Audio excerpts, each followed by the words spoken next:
구독자 여러분 안녕하십니까? 과학과 성경 참 기가 막히는 매체 아닙니까? 잘 어울리죠. 왜냐하면 성경을 주신 분이 이 천연계를 창조하신 분이시기 때문에 진정한 과학은 성경하고 일치할 수밖에 없습니다. 성경과 일치하지 아니하는 과학적 사실 이야기는 성경의 표현대로 하면은요, 무지한 말로 이치를 어둡게 하는 것들일 뿐입니다. 많은 사람들이 거기에 빠져서 너무 안타깝죠. 그런데 여러분과 제가요, 길이 없는 어떤 산골짜기나 광야나 이런 데 가서 어디 목표한 자리를 찾아서 걸어가려고 하면 얼마나 힘들겠습니까? 그래서 사람들은 이 땅에 살아가면서 길을 부지런히 만듭니다. 오늘날 이 고속도로 닦아놓고 글로 자동차 다니기 참 좋죠. 고속도로가 없어도 옛날에 골목길도 다 닦았죠. 이 사람이 살면서 다녀야 하니까 길을 만듭니다. 육지에서도 일부러 길을 닦지 않아도, 육지에서 일부러 길을 안 닦아도 사람이 그 길로 계속 다니면 길이 생기기도 하죠. 같은 장소에 계속 걸으면 그렇습니다. 그래서 옛날에는요, 굳이 현대 같은 길을 닦을 필요를 느끼지 않았을 수도 있죠. 그러나 바퀴가 발명되고 탈 것들이 만들어지면서 길을 닦는 것은 필수적인 것이 되었습니다. 그래서 육지에는요, 거미줄 같이 길이 닦여졌죠. 그리고 기차가 발명되면서 철로가 놓였고 다 길이 필요합니다. 이 배가 발명되면서 해로가 필요하게 되었죠. 그리고 이 비행기가 발명되면서 항로가 필요하게 되었습니다. 다시 말하면은 사람이 이 땅에서 생활하는 데는 길이 반드시 필요하다 그 말입니다. 정말로요, 텅 빈 공중에도 길이 있다는 것은 경험이 없는 사람들에게는 이해가 잘 가지 않는 일일 수도 있죠. 그것처럼 그 넓은 바다에도 바닷길이 있다는 것도 쉽게 납득이 될까요? 납득이 되지 않는 사실이 아닐까 저는 그렇게 생각합니다. 그러나 바닷물도 그 흐르는 길이 있고 선박들이 배들이 항해할 때 바닷길이 필요한 것을 오늘날은 누구든지 다 압니다. 그런데 배가 발명되었거나 바다에 다니는 일을 할 수 없었던 시대나 상관없이 하나님께서는 바다에 길을 열어놓으셨다는 사실을 성경에는 기록되어져 있습니다. 그것은 해류가 흘러가는 길이죠. 바닷물이 그냥 출렁거리니까 바다의 물도 흘러가나 흘러갑니다. 그걸 해류라고 하지요. 해류를 찾으면은요, 배가 더 쉽게 다닐 수 있고 물고기들도 해류를 타면은 빠르게 다니게 됩니다. 아마 여러분들이 디즈니에서 만든 영화에 그 뭐죠? 이름 잊어버렸네요. 그거 보면은 해류를 따라 확 물고기들이 가는 그런 영화 봤던 기억이 납니다. 제가 어떤 사람을 집회에서 만났는데 이 사람은 기장하던 사람이에요. 기장. 대한항공에서 기장하던 사람인데 이 양반이 이제 병이 들어가지고서 치료하는 자리에 와서 제가 이 성경 얘기를 좀 하는 데서 만났습니다. 그분이 그런 얘기를 했어요. 이 밤 12시쯤 지나게 될 때는요, 태평양 상공이 LA에 10번 프리웨이보다가 더 많은 비행기 트래픽이 있다고 그 양반이 그렇게 얘기하더라고요. 그러면서 저는 모르죠. 그분이 대한항공 기장을 했으니까 그렇게 비행기 트래픽이 있는데 그 비행기 트래픽이 기류 좋은데 타기 위해 가지고 기장들이 큰 경쟁을 한답니다. 그래서 기류가 좋은 길을 딱 타면 기름이 그만큼 절약이 된답니다. 그래서 그렇게 기름이 많이 절약되는 걸 보면은 또 회사에서 상을 준답니다.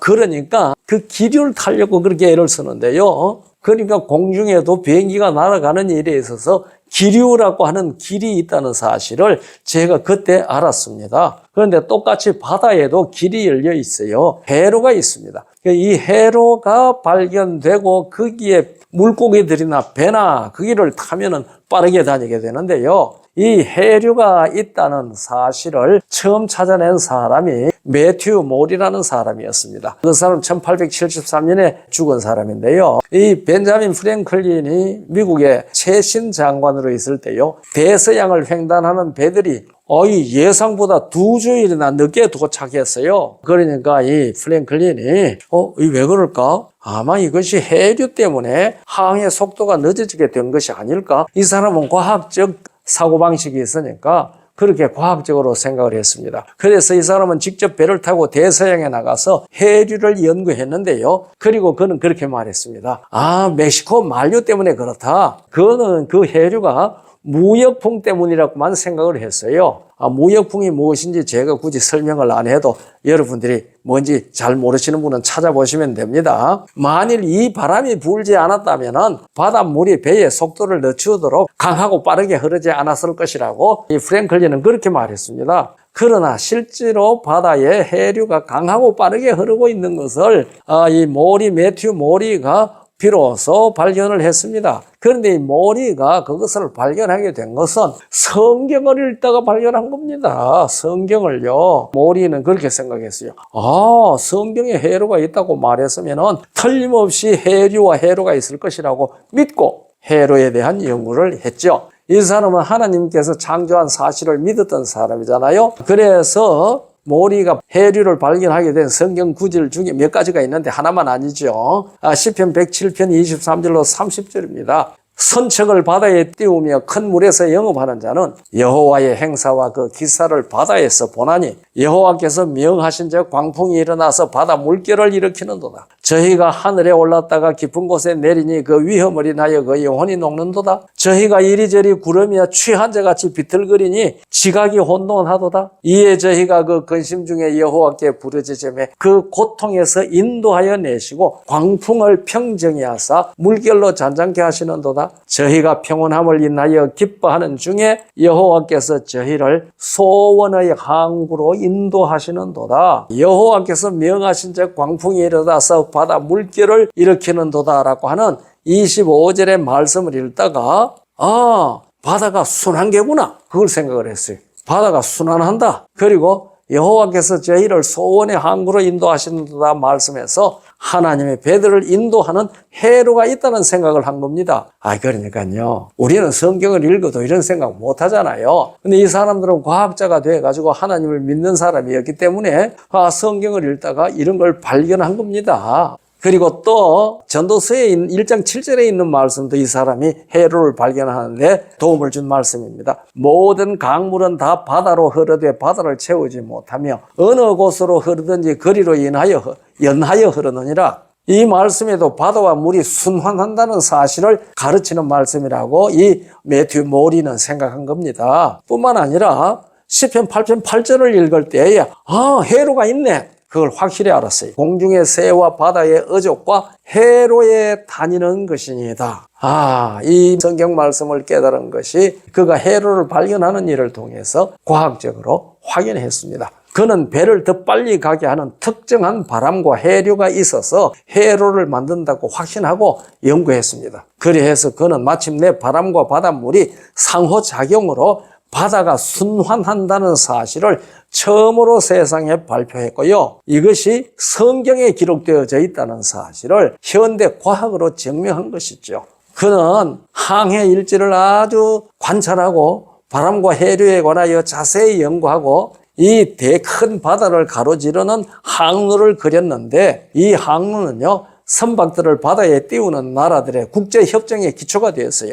그래서 그의 업적으로 해운사들은 수만 달러의 비용을 줄이게 되었다고 합니다. 그리고 해양사고의 가능성도 많이 줄였어요. 이 매튜 모리의 물리 해양학에 관한 저서는 바람과 해류의 상호작용을 연구하는데 아직까지도 기본 교재로 사용되고 있고요. 1923년에 그의 고향인 미국 버지니아주 고센시에서 이 사람에 대한 동상을 새겼는데 이렇게 기록되어 있습니다. 해로 발견자인 그는 대양과 바다로부터 처음으로 그 법칙을 찾아낸 천재였다. 1806년 1월 14일 출생하여 1873년 2월 1일 버지니아주 렉싱턴에서 별세했다. 고센 고개를 지나 그의 마지막 안식처인 버지니아주 리치몬드로 가다. 오고 가는 세대의 모든 항해자들이 항해하면서 해도를 볼 때 당신을 생각하리라. 특히 시편 8편과 107편 8절 23절 24절 전도서 1장 8절이 그에게 영감을 주었음을 밝힌다. 1923년 그의 고향 버지니아주에서 감사의 글을 드린다.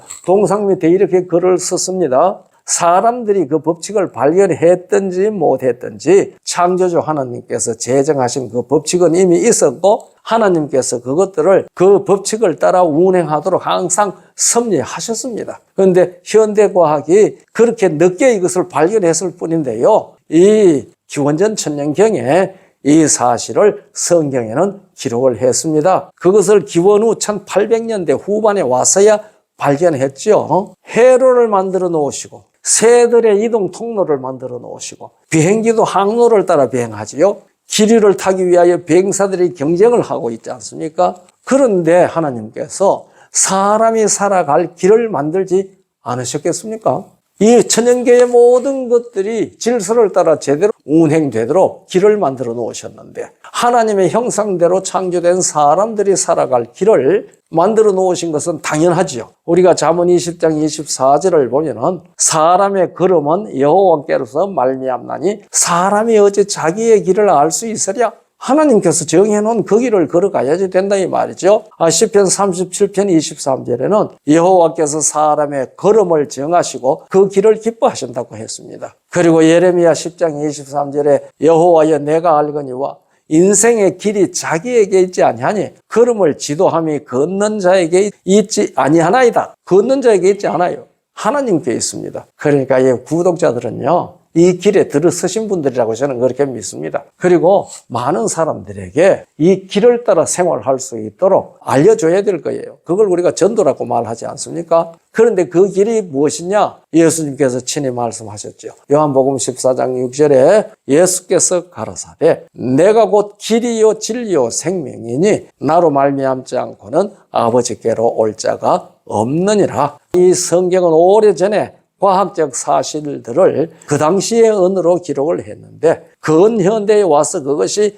과학적으로 사실인 것이 증명이 되었습니다. 그것들이 다 과학적인 사실이라면요, 사람의 길로 정하신 그것이 영생의 길이라고 하는 성경 말씀은 사실이고 과학적이 아니겠습니까? 우리가 믿음으로 이 길을 꼭 걸어가도록 복 주시기를 바랍니다. 감사합니다.